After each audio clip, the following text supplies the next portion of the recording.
So good morning to all of you. Today I'm going to start with the third part of the chapter 3 types of software. But before that, I have a very beautiful quotation for you all. There are two kinds of people in this world, those who want to get things done and those who don't want to make mistakes. Now it's up to you what you want to become, what kind of a person you want to become. So with this beautiful quotation, let's start today's class. Today I'm going to start with the third type of system software, utility software. Last class we had completed up to language processors. Now the third type of system software is utility software. Utilities are those application programs that assist the computer by performing housekeeping functions like backing up disk or scanning, cleaning, viruses, etc. So this is the definition for utilities programs. Now what it is? Basically, these are the programs which gets installed along with your operating system. Most of these are getting installed when you install your operating system in your computer. Along with that, you must have seen these all options when you click on all programs: backup, character map, disk cleanup, disk defragmenter, file settings, transfer wizard. All these options are available. These are basically your utility softwares which ensures the smooth functioning of your computer system. Like if you want to backup, you have one option. If you want to defragment your device, this defragment means you keep on saving files on your computer and you keep on deleting also. In between the memory, the empty blocks which are left, and it cannot be used unless or until it is merged with other empty blocks.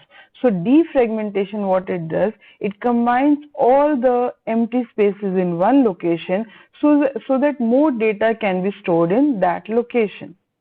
Okay, next is disk cleanup. Disk cleanup removes the unnecessary files which are no more required in your computer system. System restore, you might have used it also. Suppose you have installed a new software in your computer and because of that suddenly your system is not behaving normally. So you can restore your computer to a previous date. Means how it was earlier, you can save it to that particular position. So that process is known as system restore. Okay. These are the helpful programs that ensure the smooth functioning of the computers, as I told. So here are few utility programs along with the example I have given. Utility programs, file management. When you open your PC and you're going to search for C drive, D drive, any other program in your computer system, that is basically shown with the help of Windows Explorer.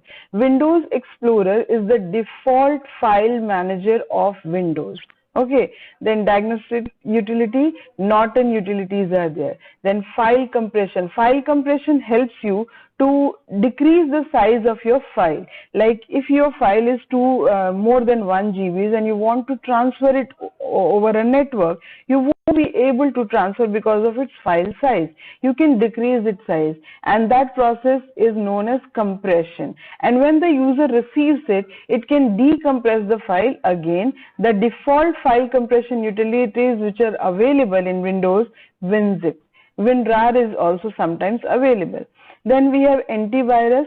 Antivirus functions you all are knowing. Then for disk defragmenter also we have these options. Clear? Next we have types of utility software. There are 3 types of utility softwares: disk folder, file management software, antivirus software, encryption or decryption software. Now let us study about these 3 types of utility software one by one. So the first one is disk folder file management software. This is the utility software which helps you to manage your files on your computer system. It helps you to create a file, delete a file, store a file, or to arrange your files in a tree structure. Like when you go to C drive, you have different options, folders, like my documents is there, my pictures are there, and when you go to my documents or my pictures, more options are there. So a tree structure is created. C drive is having this file, then again another file is having, so this type of from top to bottom you keep on opening the files. So few examples are there. Windows Explorer, as I have already told, is the default file manager in Windows.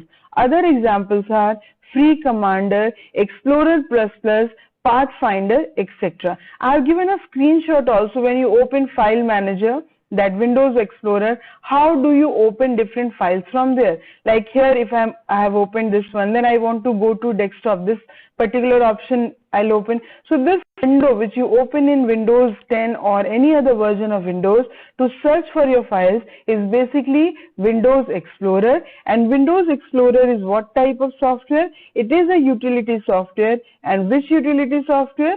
File Manager. Here you have to do one thing. You need to learn at least two examples of all the types of utility software. Next comes antivirus software. I think you all are aware of it. For that, first you need to understand what a virus is. A virus is basically any unwanted program which keeps on copying itself in your computer, which makes your computer function abnormally. Okay, you're working with the computer, suddenly it starts hanging, some files are getting destroyed, sometimes there are difficulties in booting your computer. It can be because of an unwanted file which has entered your computer through network, internet, or through any external device. So to remove it, we have antivirus software. Okay, now let me read the proper definition. This utility program ensures virus-free work environment. A computer virus is a computer program that can inject other computer programs by modifying them in such a way as to include a copy of itself. You will not come to know that a copy of any unwanted computer program has entered your computer, but it will be there. A virus not only copies itself but also makes the computer system behave abnormally.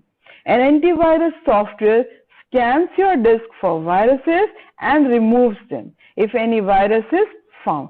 So sometimes students also ask, means what interval should be there to update or your antivirus, so that your antivirus is updated, any new virus is there, it can be killed by the antivirus software.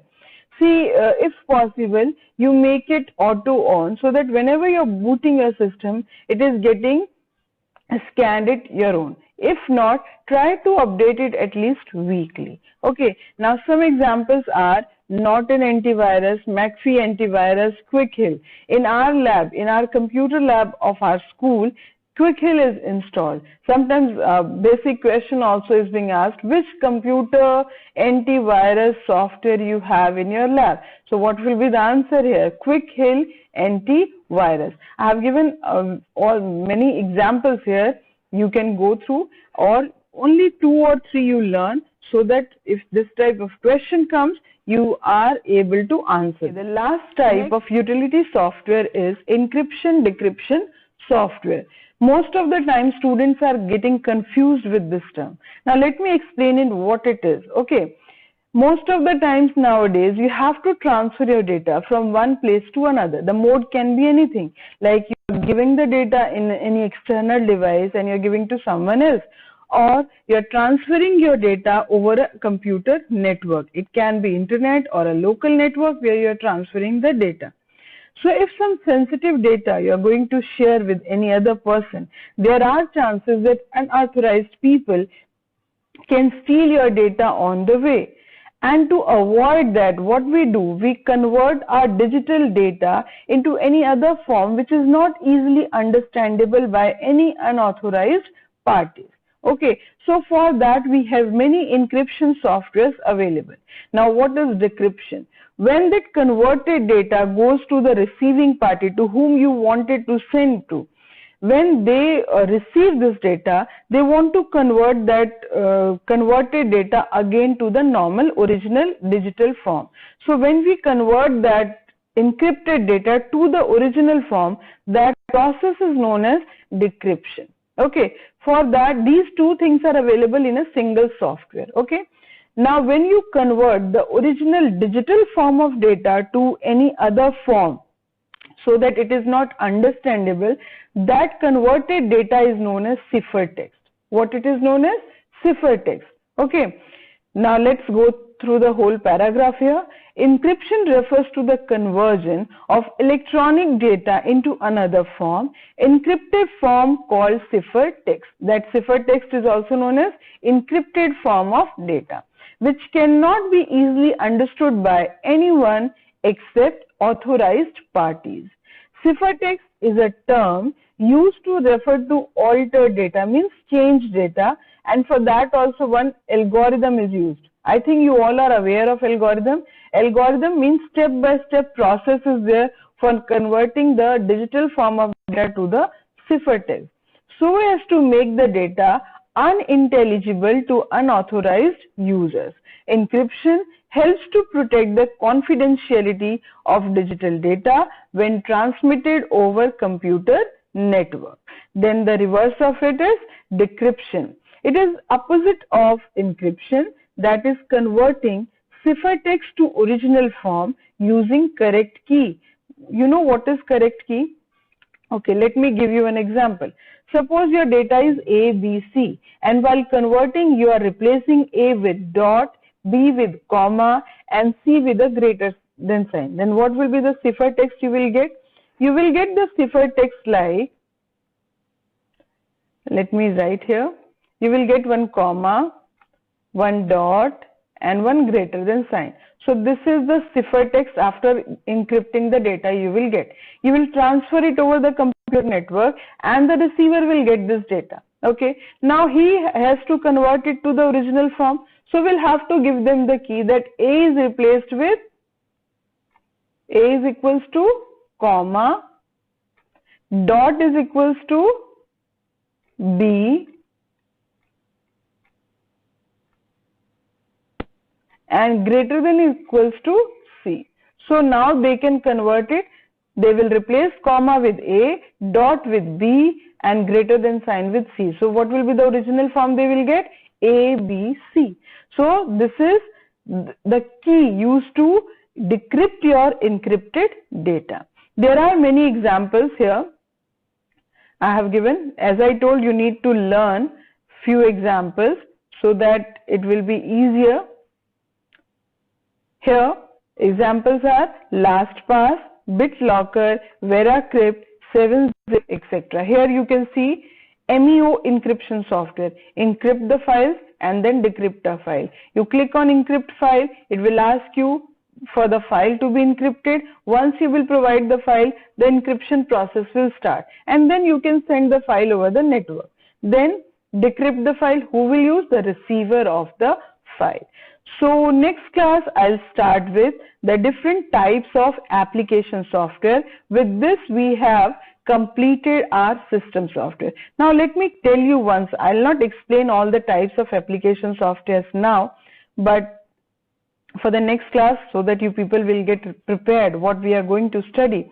Application software, as I've already told, these are the programs designed for a specific purpose. Here the categories of software I have designed here. You can see all the types of software, basically how many categories? System application and application software. And system softwares, how many categories we did? Operating system, language processors, utility software. Then application software, basically we have three types, but here only two are being shown: general purpose, then specific purpose, and last one is customized. Okay, so these three types of application software next class will study about. So for the time being, this is sufficient. Thank you. Have a nice day.